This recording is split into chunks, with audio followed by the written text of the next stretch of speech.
Oi! Oi! Oi! Oi! Oi! Welcome to Penzance. Is it the beginning or is it the end? Well, I think it's the very, very beginning where it all began, if you like. This was a catalyst, I think, for the protests that happened all around the UK. So this is one of the very, very first places. The first meeting we had was very, very well attended, and we're here to represent you, the public, the able, the disabled, the vulnerable, the disabled. This is about being inclusive. We want to be inclusive. And this agenda by this government is about creating division. There are many elderly, many vulnerable, many disabled people, people with poor sight, impaired sight, that are not going to be able to use this. And remember, ticket offices are not just about selling tickets. It's an absolutely essential, key, fundamental part. Yeah! Woo! We're very lucky here in Penzance because we have a town council that fully supports what it is that we're all campaigning for, what it is that you're fighting for, and what you all believe and what you want to make sure happens. And we want to preserve and protect this. This is not just about running a business. This is about making sure that people have got help, support, advice and guidance. And when they tell you that what they'll do, they move people around the platforms. You've only got to look at places like Barclays Bank, where they used to say, Mr. West, if you just go over to the counter and use this machine, it can do everything a human being can do. And they shut the bank in St Austell. They shut it in Parr and Bolton and Newquay. And that's what's going to happen with the railways. That's what will happen. So this is the beginning of what it is that I believe, and many people believe will be catastrophic. So I'm here just to say, welcome to Penzance. Thanks everybody for coming and support. I'm going to invite Mick Lynch up in a minute, but I've got a gentleman who's come along and he'd like to come and say a word. He's called Nick and he's from Penzance. Would you like to come along, my friend?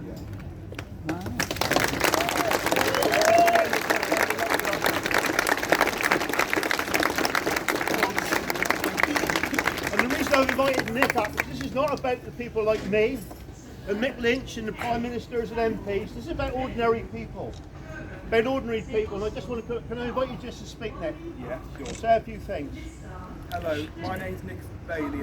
I can only see at one eye. I had a massive eye removal operation, and I've also got photophobic autism. And these ticket machines, it's vital it keeps going. We need a ticket office because I can't do online train tickets or digital currency or bank cards. Please keep it going, please, please, please. Because I want to go. Yes, Nick. Yes. Absolutely. Solidarity, brother.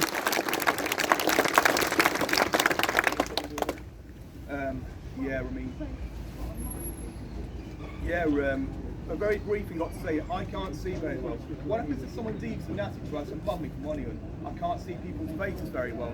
They might try and take advantage of me.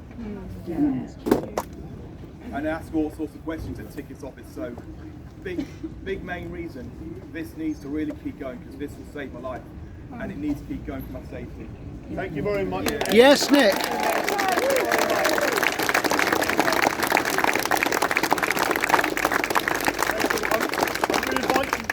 This is Mick Lynch, General Secretary of the RMT. Mick's going to say a few words. Oh, thank you. Thank you for coming. Woo! Yeah! Go, Mick! It's great to see you. Has nobody got any work to do in Penzance? Nope, it would appear not. When you come out to the country, they say they're all working hard. Nobody gets up to half. Anyway, I'm just kidding, by the way. I don't want to alienate my own. All right. But it is great to be here. We've been doing these campaigns in towns like yours and in communities like yours up and down the country. I was in Berwick a couple of weeks ago and we had exactly the same crowd. Everybody turned out. And guess what? It was the home of the former Secretary of State for Transport, who'd said 3 or 4 years ago, the last time they were doing this, I'm going to keep Berwick ticket office open. I understand you have an MP in this town of a certain complexion. Oh yeah. Sort his life out and start campaigning with the community about this community's needs, which is to have a ticket office and to have a properly funded railway service and a railway service. Yeah! Woo! We're not affiliated to any political party in the RMT, but I can tell you now, the only way to change these people's minds, if you've ever worked in local government or regional government or national politics. It's the people that get on your nerves that get results. And what you've got to do is get on his nerves and get on his case. And if he doesn't do the job for you, he's got to be pulled to account, not just on this issue, but all the issues that are affecting our country at the moment. Because we've got every single service that most of us rely on, most of us believe in. So that we've got our health services, our education services, our care services, even our legal system. We went on strike a year ago. The people that are out on strike along with us were the barristers. This week, we've got the doctors, the junior doctors and our senior doctors. We've got our railway workers in dispute. We've had our educators. Everybody that cares for us, that brings us up, that looks after us, that feeds our community spiritually and in terms of services, are the people that are under attack. And they've been under attack for more than 12 years now, public sector workers. And private sector workers, by the way, as well. Yes! Woo! You cannot have decent public services unless you pay public sector workers properly. And we're sick of this division they try to create. When we went on strike a year ago, we said in the public forums, their intentions are to close every ticket office in Britain. The media used to say to me, well, that can't be true. It's all hype. Well, it's not hype. When they brought this proposal out, this first proposal out of many, you've got catering in services on many of your trains here from Penzance. The next thing they're going to cut is the catering services, which is vital to our members here in this town. It's vital to your visitors and travellers to this town. So we've got to make sure we defend the entire railway system. We've got to make sure we defend all of our public services. And we can't be divided. When we went out on strike, they said, why should you get a pay rise when nurses haven't had a pay rise? Why should you get a pay rise when teachers haven't had a pay rise? Well, guess what? Those people took inspiration from the stand that the railway workers have made, and they've come out in their millions now. Woo! Yeah! Now they try to create the enemy as the RMT, that somehow we're separate from you. Well, here's the proof. We are not separate from you. We live in your communities. We serve our communities. We serve our public. And we will not be divided from our passengers and our users. We won't be divided from our people that need assistance, our disabled community members, our people with sight impairments, people with hearing loss, people who just need assistance. And of course, our overseas travellers who might want to come to this district, who might want to come to our country. All of those people need a human railway. And I tell you what... Yeah, woo! It may seem a bit technical. You're being consulted on now something called Schedule 17. The only thing that keeps this station staffed at all are these Schedule 17 regulations.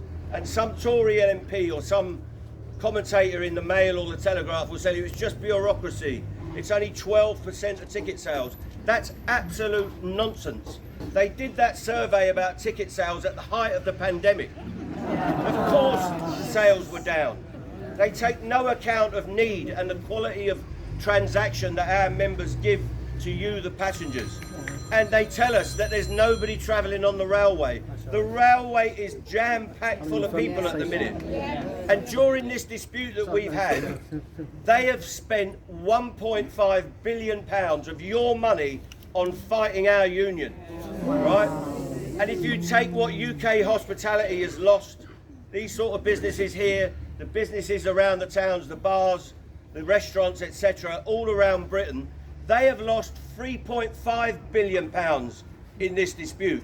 They've spent £5 billion to attack 20,000 railway workers. All we want out of this dispute is our services to be properly maintained. We want our conditions that we've negotiated over decades to be maintained, and we want a decent pay rise. We haven't had a pay rise for 4 years, and during that time the retail price index has gone up nearly 25%. Our members have lost a quarter of their earning power during the time since the pandemic. We're not asking for the earth. We're asking to keep what we've got and give us a modest pay rise. And keeping what we've got includes the services you've got.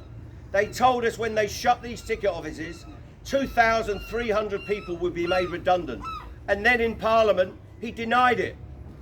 The Secretary of State denied what he'd planned and what he'd sent me in letters. They denied that stations would be destaffed.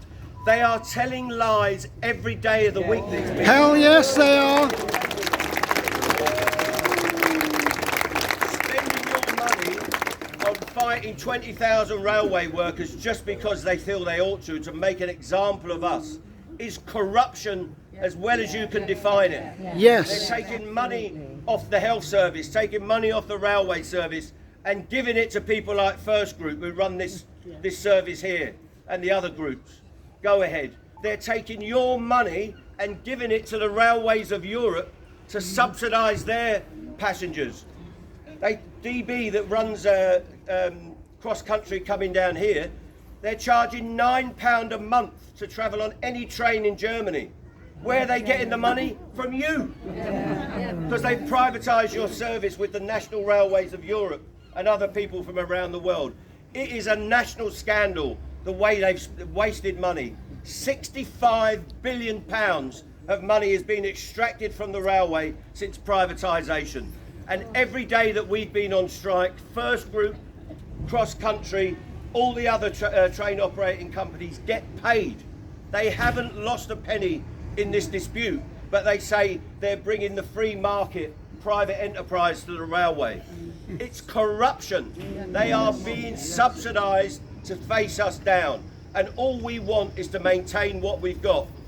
We want to be with you. We want to be with the public, and what we've got to make sure in all of our communities that we stand together, that we're not divided, that we're all united saying we want a country that works in favour of the people. It works in favour of the communities.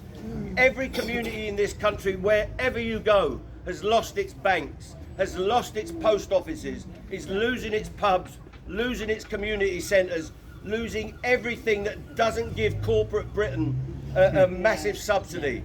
We want a community-based country. We want a community that's based on values of equality and fairness, and that includes this railway. So please join with us. You've got the postcards, you've got the online ways to respond to this consultation. We think we've already had 350,000 responses.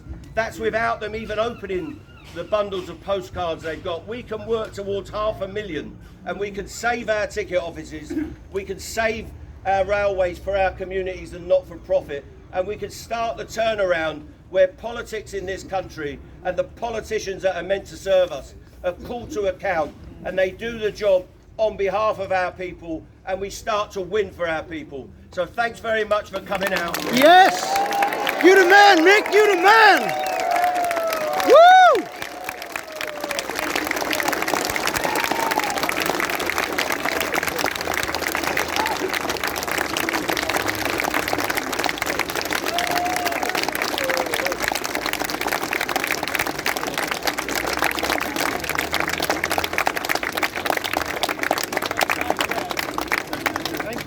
Thank you. We always say, how do we follow that? But I'm sure that we will. I'm sure we will. Thanks very much, Mick, for that. A very rousing, heartfelt speech. Yep. Speaking about what it is so important to each and every one of us and those that can't be here. Thanks for coming along, Mick, and thanks for your support. Can I invite up our local mayor, the town council? I know been very, very supportive. Thanks for coming along. Thank you, Barry. Thank you.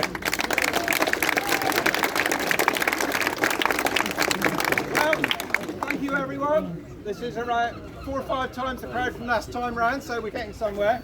And thank you, Mick, for coming all the way down to this little town at the end of the line. We're a little town, but we've got a big voice, and we're speaking up. Yeah!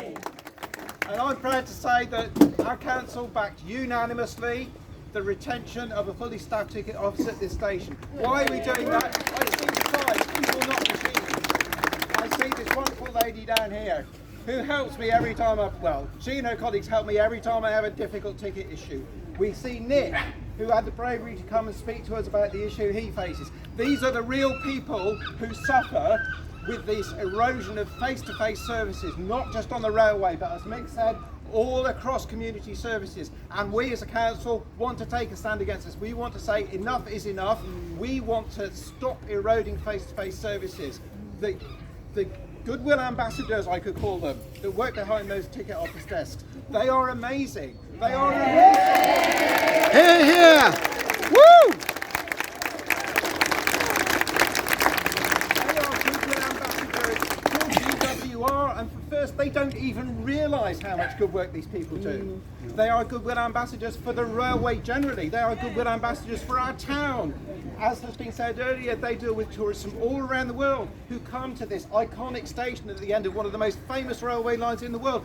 Why would you sack these people? Why would you make them go out and roam around the station randomly in a high-vis vet, talking to random people, when they can do a really good job where they are? Keep them there, I say.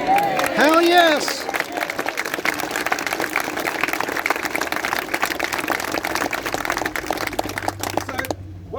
Yes, I oppose the closures. There is a positive case to be made. This station is at the heart of our community.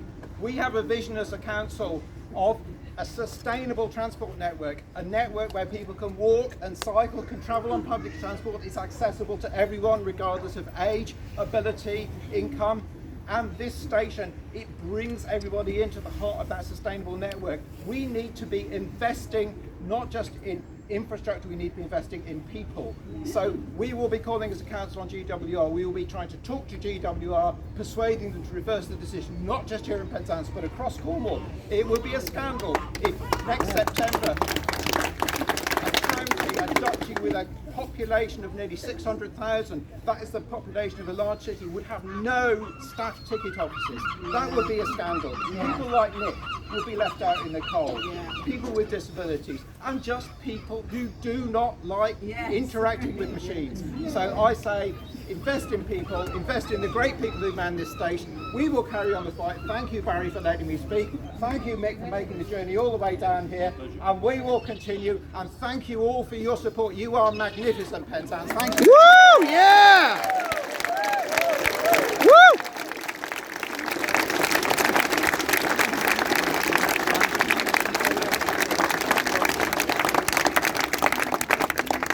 Wow.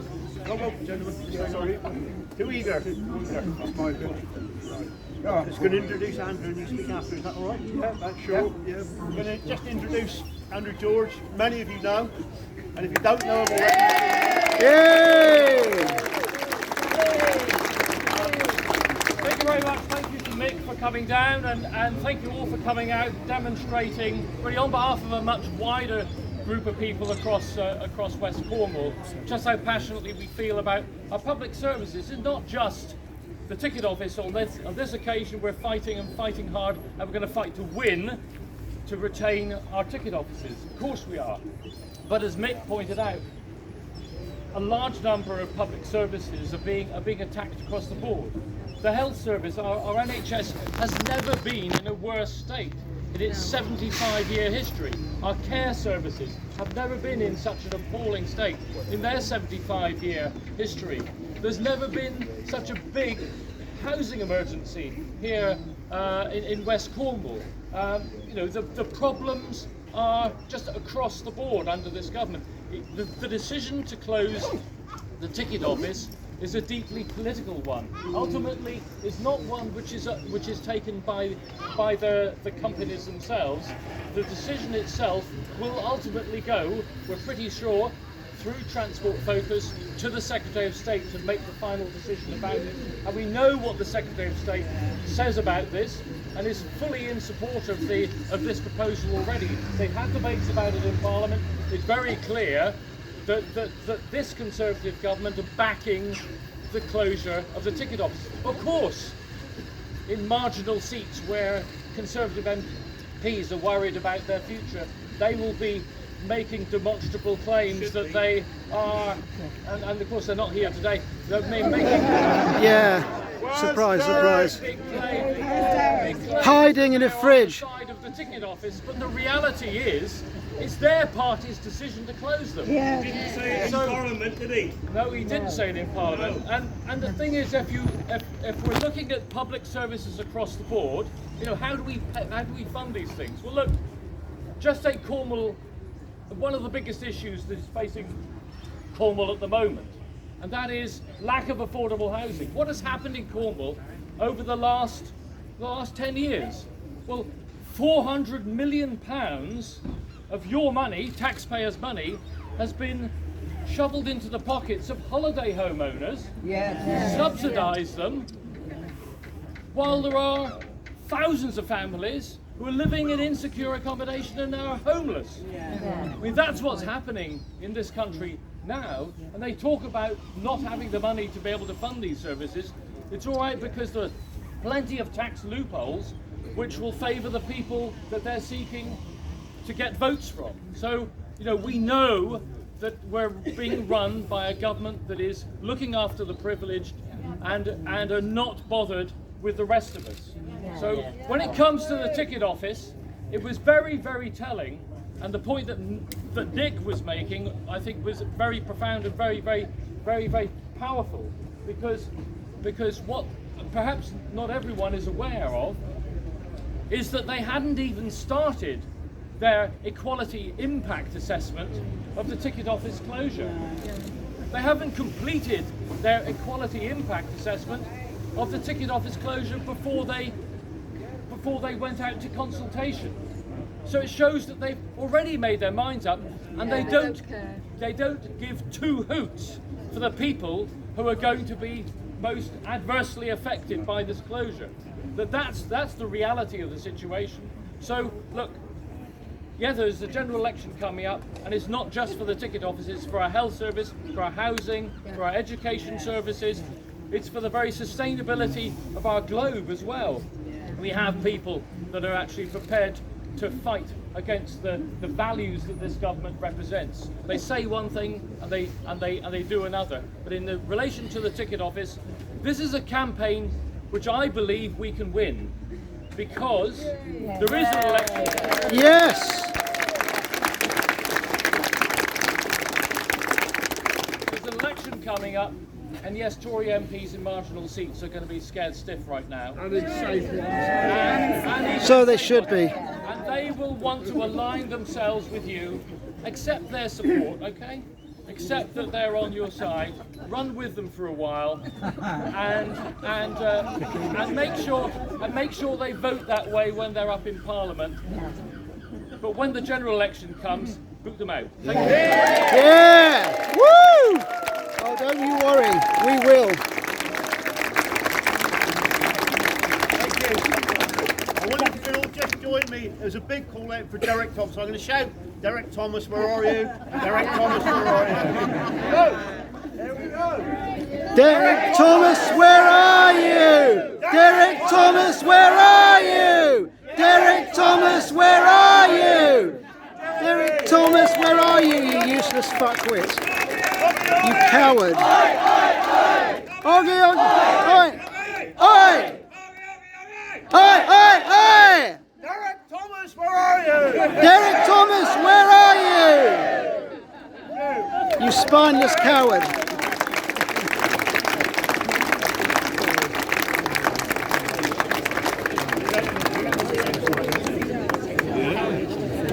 Right. We've got another gentleman. Another gentleman just to speak to you all.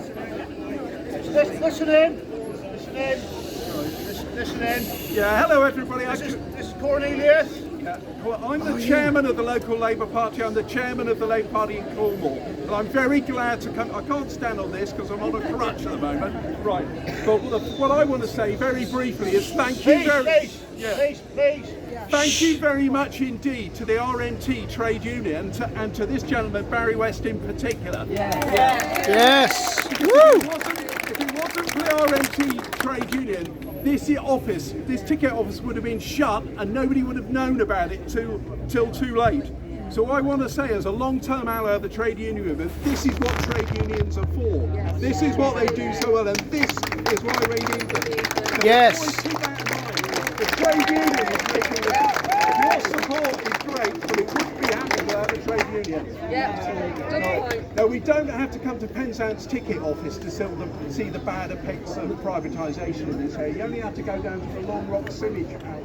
Actually switched it back on again. This is what privatisation has done to us over the decades. So what this country needs, what Penzance needs, what Cornwall needs, is a publicly controlled railway.